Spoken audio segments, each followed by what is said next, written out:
Welcome to an enlightened hour of interactive talk. This is Guided Spirit Conversations with host Marla Goldberg. In this program, we spotlight guests from all over the globe who have helped others change their lives and will provide you with the tips, tools, and techniques that you need to help you make a difference in your own life. Now, here is Marla Goldberg.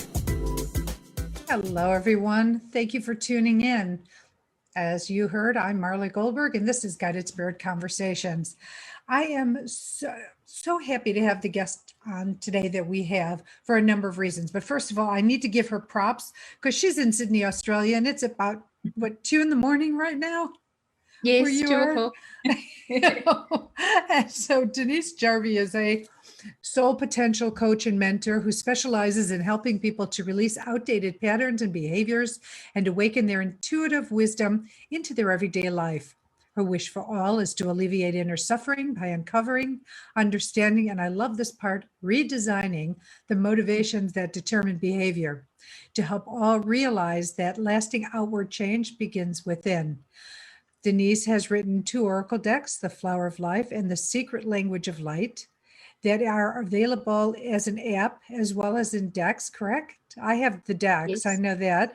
And then she's also developed a set of tarot cards, the Tarot of Light. Denise has also has developed 3 meditation CDs, The Flower of Life, 1111, Remembrance of You. You'd think it was 2 o'clock in the morning here. Both available as apps, and Dissolving Stress. Welcome, Denise. Thank you so much for having me. It's an honor and a pleasure to be here. I'm so happy that you're here. It's an honor for me too. And the fact that you've gotten out of bed looks stunning. And it's 2 o'clock in the morning is just, I'm so honored that you would do that for the show. So thank you. Oh, that's my pleasure. My pleasure. We are in lockdown here in Sydney, so there's not a lot else going on for me at the moment. I can't really leave home, so there we go. So this has come at a perfect time as well. I know, and wow, I hadn't heard that Australia was locked down, so it's just crazy that there was another. What is this? The 4th wave of being locked down? Yes, yeah, I think so. Crossing the globe. We haven't in Sydney. We haven't really much, but this is only our 2nd, I think, in Sydney. But yeah, yes. In the States, we've been having the waves. Now everything is opening up, and I just hope, for the sake of everybody. I mean, I'm a working person, and I was going to say, but the people who really survive on retail, supermarketing, yes, those kind of jobs. And when everything is shut down and they live on tips and gratuities, and how does that work for them? So send prayers to everybody across the world who is shutting down because of this new variant. Yes.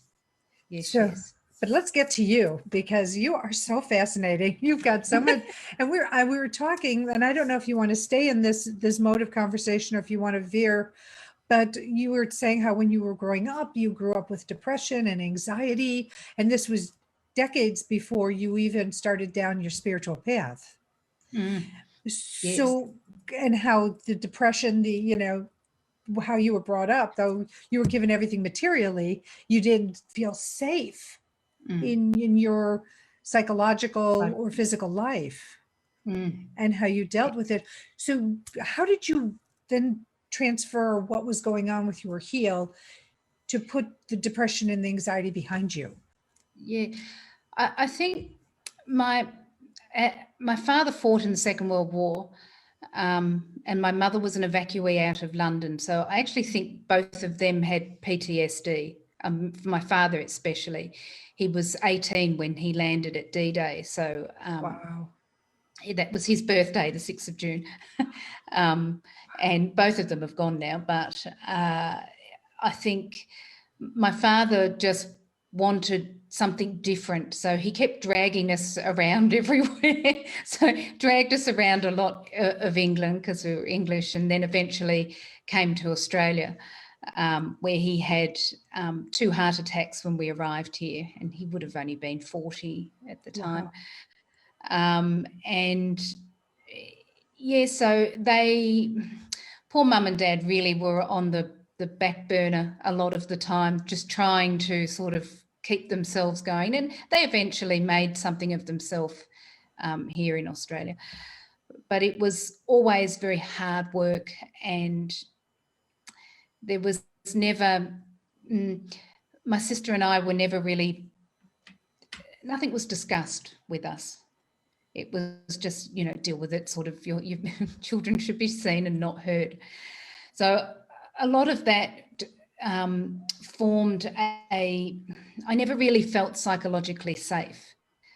I never knew when we were going to move again, because we were never told anything. It would just bring boxes in and say, okay, it's time to pack again. So I was in this constant fear of moving again. And I am an introvert, so starting new schools again was always a horrible I was process. going to say, being the new kid over and over and over again. Yes, it's yeah. But anyway, that's okay. So, but eventually that formed into anxiety and depression. I was quite an angry teenager.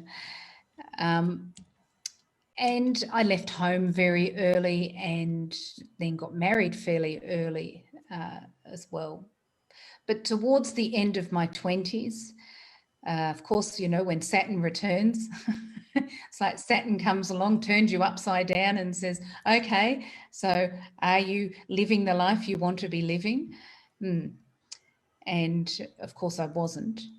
And at that particular time, this is the most interesting aspect of the story. I went to England to be with my father for the 50th anniversary of D-Day, to go over to France with him as well. Wow. But I actually travelled around Europe with a girlfriend. And when we came back, we travelled around the south of England, and we went to Glastonbury. And we went to the tour in Glastonbury, which is Archangel Michael's tower. And I had no idea who Archangel Michael was then. I didn't have a religious upbringing. And we climbed up to the tour. And it's not really a climb, it's a nice walk, actually. It's a hill. But I fell asleep up there, and I had a vision of Archangel Michael. I didn't know that at the time, who it was. But what he said to me was, all that you truly desire is yours if you're willing to live your truth. And I remember waking up thinking, I have no idea what that means. I had absolutely no idea what that meant. And at that particular time, I was in a lot of fear and resistance. I didn't want to leave my husband at the time. But I also knew that was probably the next steps for me to take. So the inevitable happened. And by the time I was 33, I would have been about 29 and 33, I had left. And my depression had got way out of hand. My depression and anxiety had got way out of hand. So I didn't want to take any medication. So I looked around for meditation classes, and I found a shop just in my local shops that offered meditation. And funnily enough, that place was called the Blue Angel Gallery, and the Blue Angel Healing Centre and Gallery, which actually morphed into Blue Angel Publishing, which are my publishers, and that's Tony's work, and Blue Angel Publishing, so who are actually quite big now. And when I walked in, and that was the first time I saw Tony's artwork, and I had some of it behind me there as well. And I found out later that the Blue Angel, of course, was a representation of Archangel Michael. They had named the Blue Angel for Archangel Michael. So he popped up again in my life. So to make a really long story short, I began meditating there, and realised that I loved the feeling of meditation, and I wanted my life to feel like I did when I meditated. I didn't want to just go to meditation and de-stress. I wanted to actually feel that way. I had no idea how I was going to do that, and I don't even think I knew what that meant. I did Reiki 1 there, and then I decided to change my career. At that particular time, I was a hairdresser. I'd been a hairdresser for nearly 20 years, and I became a remedial therapist, and a job came up at the Blue Angel, and I started working there. And from there, it was like everyone at the centre took me under their wing, and I went on this huge healing journey for about 2 years. And that was really the beginning of my the work that I do now. So that would have been about 2000. 1999, 2000. Okay.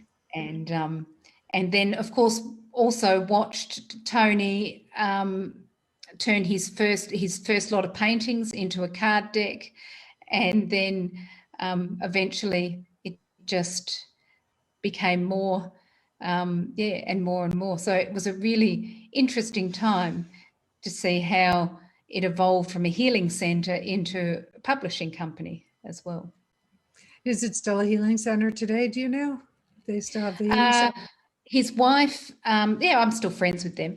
And so because his wife was my Reiki master. She still runs what is called the Blue Angel Reiki Center, which is like a big healing center. Nice. But that healing center at that time, because it was huge, it was two floors, but there was lots and lots of practitioner rooms, a huge bookshop, a huge shop. That all became a bit much after 8 years to run, I think, and like anything, things end, and we have to move forward and do other things as well. So so it's been and then I met my my ex-husband now, my second husband, and I moved to Sydney, which is how I ended up in Sydney. Oh, nice. So, but how do you define what you do with your clients, or what you do in general? So really interestingly, I have been doing that all my life. So even as a child, I felt what was going on for a person underneath.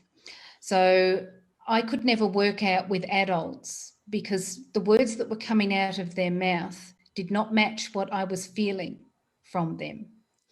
And I can remember as a child saying to my parents and to their friends, but that's not what you mean. And I would be told to shut up and go away. And I realized as I got older that a lot of people don't even realize that that's that what's coming out of their mouth isn't even them. They're just saying what they think they need to say. There's just not a level of awareness. There's no self-awareness there. It's true. And so that's something that I naturally can do. But because I could naturally do it, I just thought everybody could do it. And I just thought that I didn't think it was anything special. But over the years, I've honed that, and so I have that ability, I suppose, if you want to call it that. But I can feel the patterns that are running people's lives. So we can go underneath, and I help them to understand why they're doing the things that they're doing. It's not wrong or right, but because of their beliefs or other people's beliefs, their values, and these things are running them. So it's working out whether whether that's still working for them. And if it's still working for them, great. But if it's not, okay, let's go underneath and understand why that is occurring. So a soul potential coach is, for me, I'm helping people to find their soul potential, meaning the truth of who they are, to live their life in a in a liberated way, to live from their truth and instead of other people's truths. And it's so hard because so many people, like you said, are so mixed up because of either the way they were brought up, the way the parents were, the teachers, the authority figures, and what was projected, or they imposed their values and imprinted them on the person. So yeah, I can imagine, and I know through what I do, that a lot of people just don't have a clear vision of who they are because they're so intertwined and weaved with everybody else's stuff. Yes, yes. And so worried about fitting in and what other people think of them and looking for happiness outside of themselves. And of course, all of those things keep us locked into conditions, making sure that, I look okay, that, I say the right things and I keep people happy around me. And it's not really a way to live our life, because we're so busy trying to just be safe, I suppose, that we never get to live who we are. It reminds me. Go ahead. I'm sorry. I was going to say that is a generalization, but it's a way to explain And the that. vision I had was, you remember back in the day, there was like, there would be like the monkey grinder and there'd be the monkey on and they'd play their music. And that's what it's living that life is like, being the monkey for a monkey grinder, you do, you dance to the music, but it's not your music. Yes, you're doing what you think you have to do to survive. And so many people say to me, I'll just make sure everyone's okay and everything's going well around me, and then I'll get to me. And but you never do get to you. You're so exhausted, you're so tired, and you're never going to get to the bottom of anything. You're never going to get to the end of people's issues, because, and that's not any of our business anyway. No, other people's issues. And I do often say to a lot of my students that when you look at someone and you think, oh, they could be this or they could be that, and I just want to help them to become something, I said, you're judging them. You're looking at them at that moment and saying you're not enough. And that's not what we're here to do as healers. We're here to help people find that within themselves. And you have to meet them where they're at. That's huge. Where I think a lot of people try to impose, healers think, well, I'm going to help them, but they're not meeting at the same level. But I was also going to say that whole phrase, put your oxygen mask on before you help anybody else put theirs on, is so important. And we're going to go take a break at this point and we'll be right back. So stay tuned for more with Denise Jarvie. So stay tuned. All right, excellent. All clear. Back in a couple minutes. Thank you. Oh my God, I'm having like a Monday brain. You know how you are on Monday after a weekend, you're like, things are just not moving quickly. That's sort of like where I feel on it. No, that's all right. Oh, it's so funny. But yeah, well, I'd love to get into more of the, how you work as a soul potential coach and mentor. And do you feel that coaching is different from being a mentor? Yeah, I for a lot of years, I was I was trying to save people. I was a huge rescuer. But of course, one, people don't want to be rescued. And two, as I said before, it's a judgment if you're looking at someone and thinking they need to be rescued. So I took myself away from, I'm a counsellor and a therapist, but I decided that I didn't want to call myself that, because it kept bringing people to me who were saying, tell me what to do, tell me how to live my life. And, the human part of me wants to help them, but I know that, the therapist in me is like, well, no, we've just got to stay balanced. So hence why I called it coaching and mentoring, because coaching is quite different to healing. Coaching is me helping you to find that within you. So is healing. But for me, it was just, I didn't feel so obliged to my clients, I think. Probably. And mentoring, of course, is something that I do with students to help them In their highest level of competence in what they're doing. Yes. Yes. Yeah, thank you. You're welcome. It's 2:00 in the morning here. So all of a sudden, Oh, I wish I could use that as my excuse. All right, sorry to interrupt you, but we are coming back. Perfect. Thanks, Matt. thank you. Com.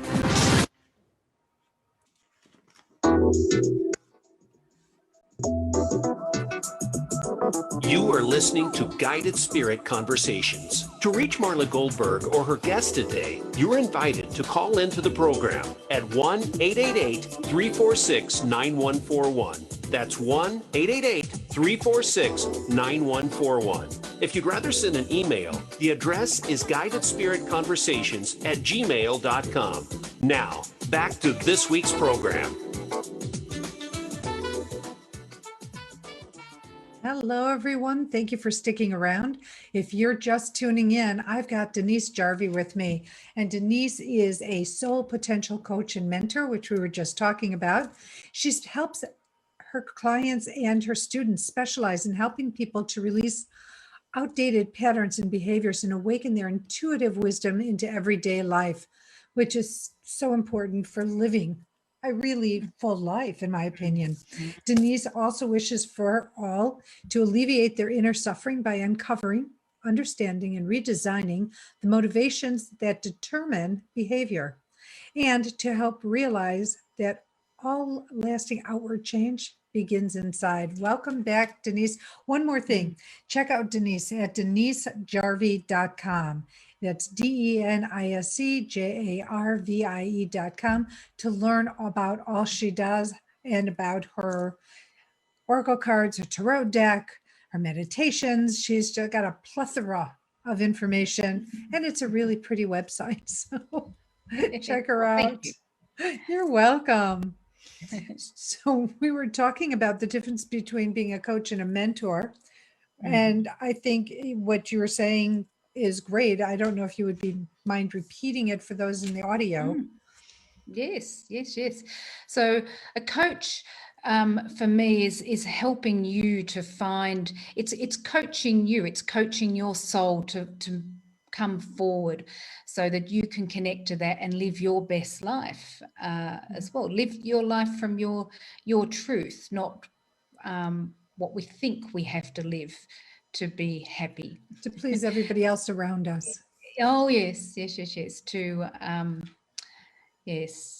To live it ends up being quite a conditional life, meaning that we're relying on conditions. We're relying on people and situations to be a certain way in order to make us feel good. The coaching aspect of my business is helping people to realize, to come back to their center, to come back to their truth, so that no matter what is going on around them, they will be okay. You know, I mean, we would all prefer if difficult things didn't happen in our lives, but that's the nature of living, is contrast. So we're going to go through great experiences and difficult experiences, but you want to be able to go through them, through that middle path, so that you can make the best possible decisions instead of them taking you by the throat and dictating to you how you should feel. And which is, of course, what a lot of us do. We react to situations, and then it triggers things in us. So coaching is really helping you to find that center and strengthen that so that you can live your truth. Your most authentic life for you, yes. What that looks like for you. Yeah, whatever that is for you, whatever your passion is. Because, you know, we're not here for a long time, really. And, you know, we don't want to be living someone else's life. You want to be living your life. But most people are living someone else's life. Because they don't, and the thing someone is, else's idea. Because they don't know any better. Because this is all they've had fed to them. Yes.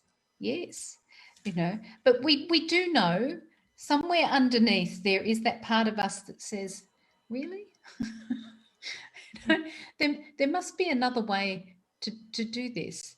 Or there is that, bells go off or certain red flags come up, but we tend to ignore them because we think the physical world is much more important than what goes on in here, because this is something we can sense through our physical senses, because we haven't really been taught to use our intuitive or psychic senses to interpret energy or our inner world.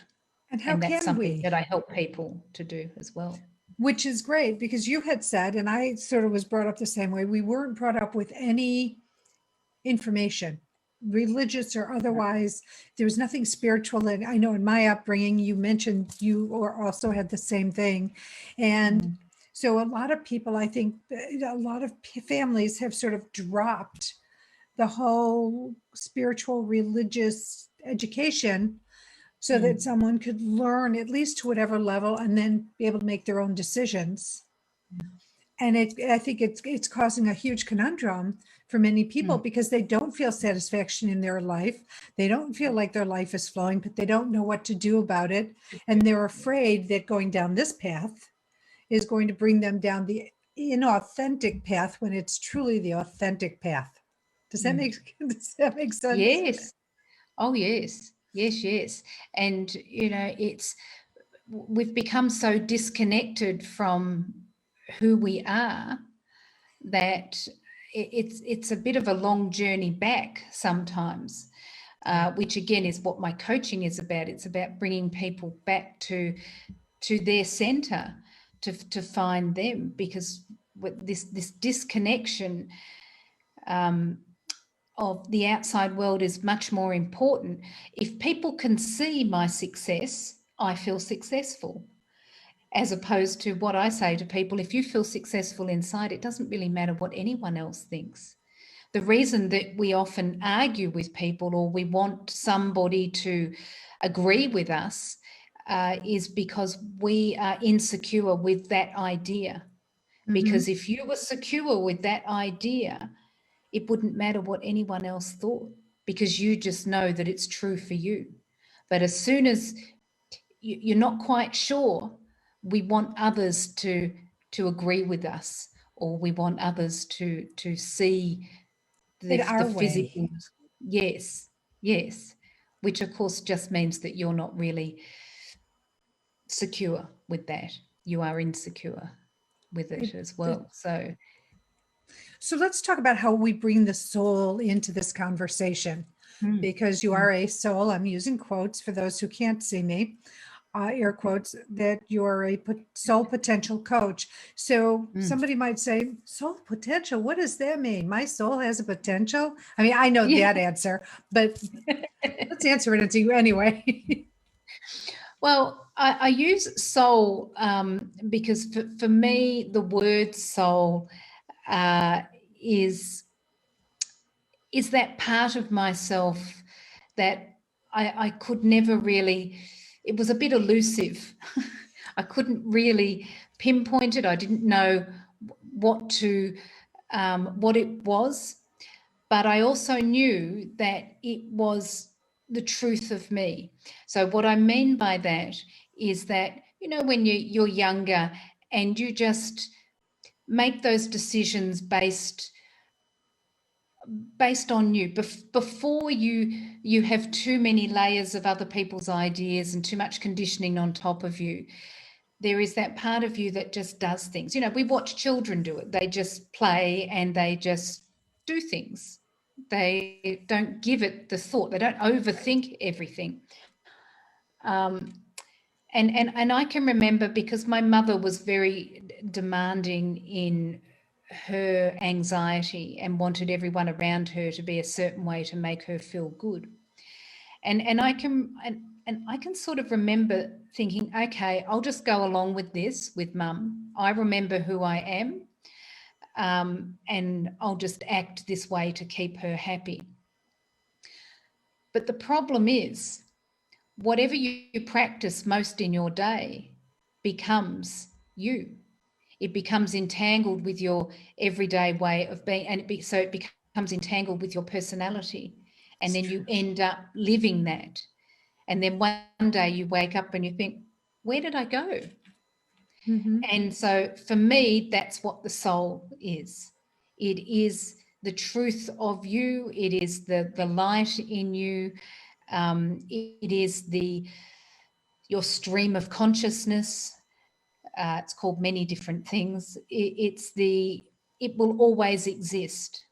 You will always know yourself however you exist. You will, and when we talk about transformation in this work, sometimes that scares people a bit. But, I always say to people, you'll always know you. You'll always recognize you.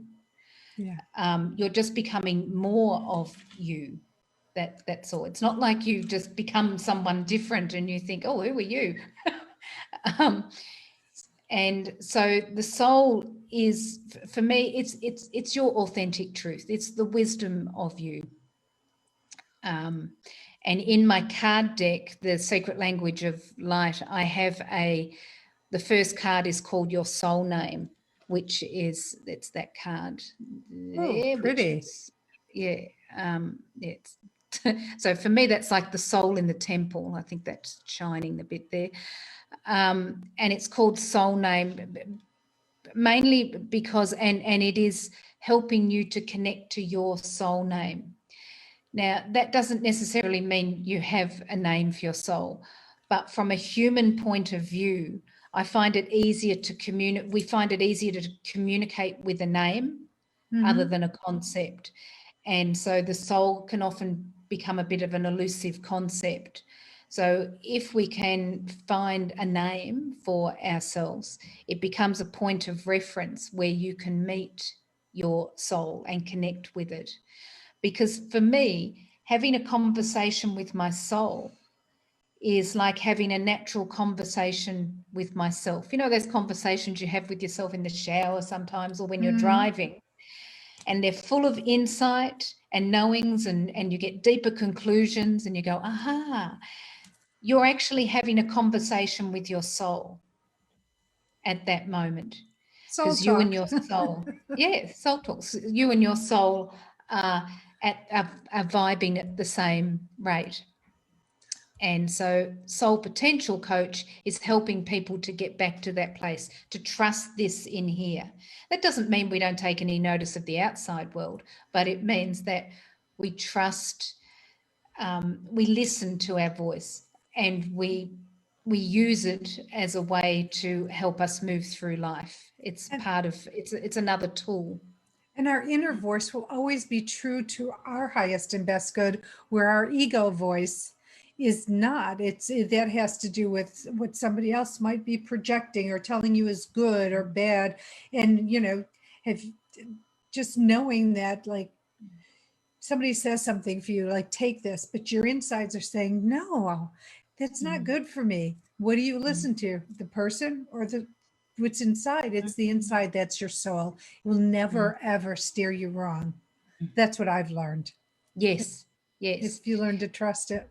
And often what happens is when we look at something, we look at it through the human aspect. So we're looking at it from the ego or the personality. But your higher self, your soul, is looking at it at the same time. So your soul will always see everything from an unconditional point of view. So it's a bit like your third eye. It sees everything as oneness. And our ego, our personality, sees everything through our two eyes. So it sees the duality of things. So it's measuring everything. And sometimes we look at a situation and we go, oh, I don't like that. I don't like the way that makes me feel. I don't like that person. They need to change. They need to, they need to be different to who they are. And your higher self or your soul is looking at that person and saying they are just who they are. And they are perfect the way they are. And of course, so what happens is you end up having an argument, an internal argument. You're having an argument with your soul. And that's what makes us feel so bad at times. But what we do, because we feel bad, we tend to come to the conclusion that it must be that thing's fault or that person's fault. They're making me feel bad. But essentially, you're having a disagreement with yourself, between you and your higher self. And so what that is doing is showing you that something in you is imbalanced. So when you look at that, you're projecting your own stuff, and we can talk about that. But that's another story, but it is. That's another show. That's another show on projection and reflection. But essentially, whatever is imbalanced in you, you're seeing that in that person, and it's making you feel bad. And so when you look at things out in the world that make you feel uncomfortable, just take a breath and say, okay, why is that making me feel uncomfortable? I mean, other than the fact that there's obviously things that we don't like in the world and we want to change, but in the end, let that be something that helps you to create a new way of doing things. You can't ever get rid of something because it's already been created, but you can create something new. And so when you're having those uncomfortable feelings, that's a little reminder that instead of bitching and complaining about that, create a new path that moves you away from that, or helps others to become more and move them away from that as well. I love those words. I love what you're saying, because it's so true. And yeah, it's like, you will have fights with yourself, your soul, because your ego wants it one way, and your soul is your healthy part, and ego can be healthy, but the majority of us, I hate to say it, are so conditioned to have unhealthy ego. And I'm talking about the ego where the desire body is so strong that I desire that everything goes my way, and it just can't, and because it's not all good for you. No. And I remember having a spiritual teacher, Stuart Wilde, actually, and he would say that if the ego wakes up every day with a whole list of things for you to do, and it nails it to your forehead and it says, do this every day. And then the next day you wake up and it does it again. And we spend all this time trying to work out all this stuff from our ego, where really you just need to let that, it's like, well, it doesn't matter. We don't need to do those things. Yeah. We just need to do our essentials, brush our teeth, move our bodies, go, Yes. But other than caring for ourselves. Exactly. Self-care, highest and best good. We're going to stop right here. We're going to go for our next break. Stick around. Check out Denise Jarvie at Denise Jarvie, JARVIE.com, to learn about all she does and how she might be able to work with you. Stay tuned. All right, perfect. All clear. Back in a couple minutes. Thanks, Matt. Thank you. Yeah, I just love it. I could do story upon story or conversation about the ego and the different, because it can just keep you like lots of war stories. Oh yes, it. And it's interesting because for me, and in my card deck, I talk about the ego. To me, the ego is the observer of life. So without the ego, of course, we would just be at one with everything. There would be no differentiation. So the ego is the observer. It's just that we have become so adept at interpreting the physical world that we think that that's the most important thing. And so the ego has tended to take over and get bigger. But of course, we've done that because we've said the mind is everything. We go through everything through the mind. We really want to be dropping into our heart and feeling everything, feeling our way through. Yeah. Yes. Yeah. I'm a firm believer of agreeing with you about going through the heart, and people tend to forget about going through the heart. They forget that this is here for a reason. Yes, yes. Yes, I mean, I can help people to make sense of why they're thinking the way they are. The reason that I do that is so that they can let that go and drop into their heart. Some people are very good at just dropping into their heart. I'm not really one of them. My head was always going 10 to the dozen, and it still does. So it needs a good explanation to get out of the way. Once I come to those conclusions, it gets out of the way. If I don't do that, it fights me. So hence again why it is that I do what I do, so to help people make sense of that, so that they can go, oh okay, yeah, that makes sense, and then they can drop into And go into the heart and become more heart-led rather than Yeah. mind-led. All right. Yes. Sorry to interrupt, but we are coming back. Perfect. Thanks, Matt.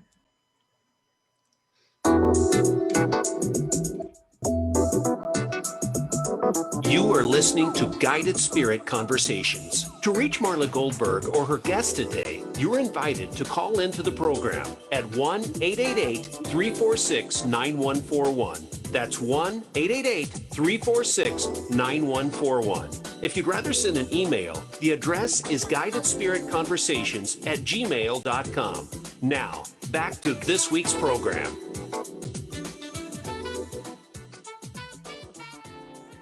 Hello, we're back. So I'm here with Denise Jarvie. I hope you've had a chance to check out her website, denisejarvie.com, to learn about what she does. We are talking about soul potential and how she is a soul potential coach and mentor and how all the mechanics work together. But before we get on with our conversation, it's charity shout out time. And Denise's charity is Are You OK Day. And yes, it's an Australian charity, but Yes. this might resonate with you. So let's talk to Denise about what Are You OK Day about and how they can help. Yes. It normally happens around the first or second week in September. And Are You OK is an initiative to start a conversation with someone. So it's like, are you okay? And it's a day that is just to highlight that. The reason that I love it so much is because for a very long time, I was a bit of a high functioning depressed person. People didn't know I was depressed. I was very good at hiding it. They didn't really know how much I was in pain. So this initiative for me is so important, because if somebody had said to me, are you okay? And started a conversation, I may have been able to move through that quicker.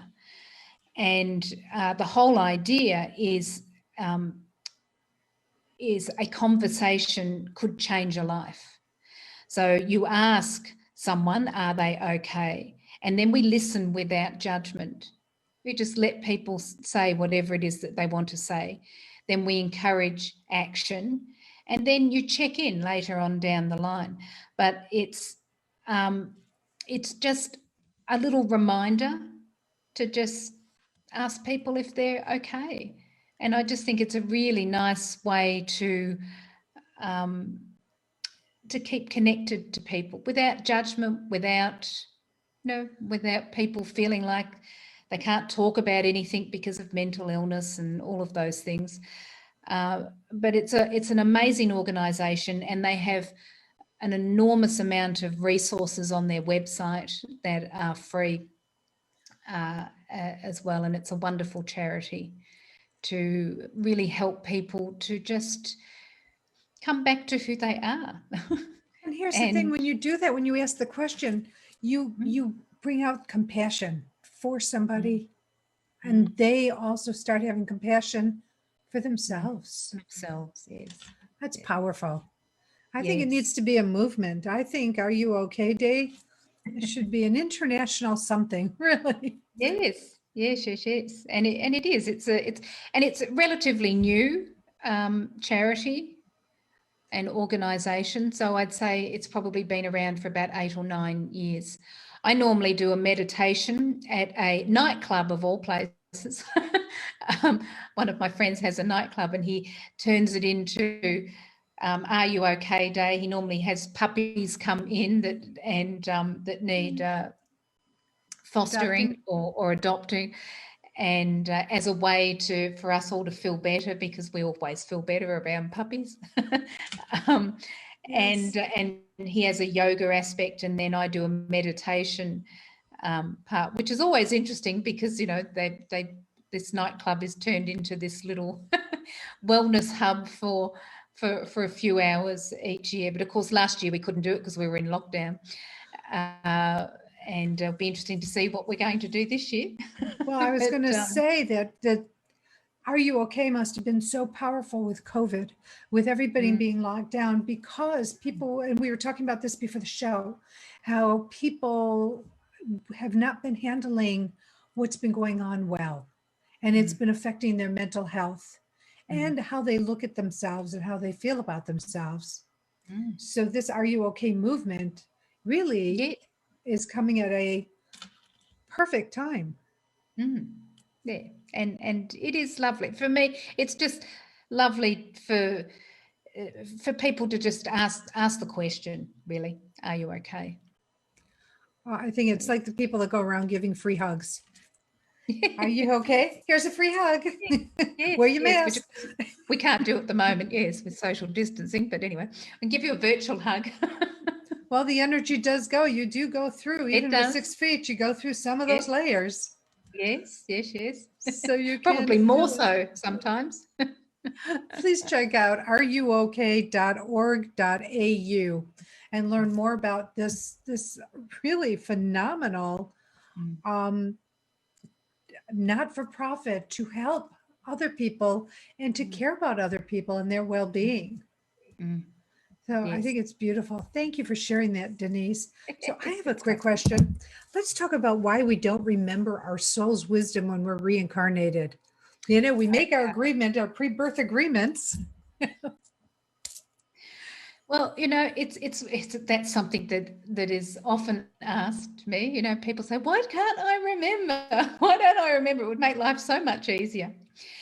And I use the analogy of, imagine there is a millionaire or a billionaire these days, and they decide that I'm going to go and live on the street for a while to see what it's like to go and live on the street, to see, to be homeless and to see what those people go through. Now, the biggest problem with that is that, yes, he might go and have those experiences, but he has his money, him or her, to fall back on. So they never really dive in. Right. They never really feel what it is to have nothing, because they have that to fall back on. So it's a bit like, oh, I'll just dip in and go on a holiday and try something different. And this is the same for us. So if we truly knew the stream of consciousness that we are, the wonderment, the pure positive energy that we truly are, our soul's wisdom, when we came here, well, we would not fully move into the physical life and have the experiences. Because, of course, for me, we come here for the experience of life, of experiencing different and varied ways of life. And we're going to do it. For me, this life, I'm looking at life through a female, through a white female, and who was born in England and grew up in Australia.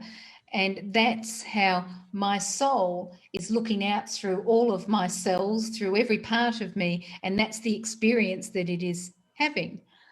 And it helps us to, well, not helps, the experiences of life we have the experiences of life to expand who we are. We expand our stream of consciousness and we become more. So really, we come here for the joy of it, for the playing in it, and to experience life in new and varied ways. And if we truly knew who we were, we would never really dive in and have those experiences.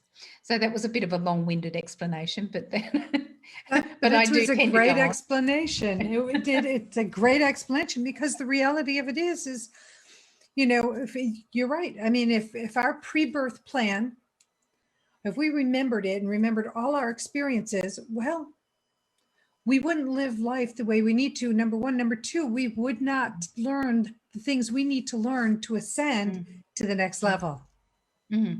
Oh, yeah, it's wonderful. Yes, I remember one of my teachers said, it's a bit like when we make this, we're going to go down to earth and we're going to have these experiences. It's a bit like when you book a holiday. you see you see where you're going. You book the accommodation. You sort of know what it is, but it's not until you actually get there that you have the experience of it. Right. So it's never quite, because we're human, we try to humanize everything. We try to make sense of everything. And I think it's probably much bigger than we could ever even begin to imagine of what the experience we've agreed is, to. and why we come here as well. So it is just, for me, it's, our natural state is joy. Yes. There is no need to suffer, but we seem to think that it's a little bit like, if I suffer, when I get all the good things in my life, people will think better of me. I don't really believe you have to suffer.